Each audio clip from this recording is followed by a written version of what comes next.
બનાસકાંઠા જિલ્લાના થરાદ પંથકમાં ભારે વરસાદને કારણે જનજીવન અસ્તવ્યસ્ત થઈ ગયું છે। શહેરના નીચાણવાળા વિસ્તારો અને હાઈવે પર પાણી ભરાઈ જતા લોકોને મુશ્કેલીનો સામનો કરવો પડી રહ્યો છે। હાઈવે પર પાણી ભરાવાની સમસ્યા એટલી ગંભીર બની કે હાઈવે ઓથોરિટીને ડિવાઈડર તોડીને પાણીનો નિકાલ કરવાની ફરજ પડી। થરાદ વાવ હાઈવે પર પાણી ભરાયેલું રહેતા વાહન ચાલકોએ પાણીમાંથી પસાર થવું પડે છે।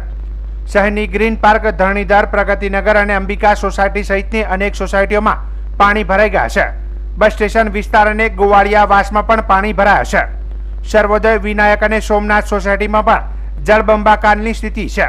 થરાદ સાચોર હાઈવે પર બુઢનપુર નજીક ભારતમાળા હાઈવેના નાળા પર પાણી ભરાઈ જવાથી વાહન ચાલકોને મુશ્કેલી પડી રહી છે।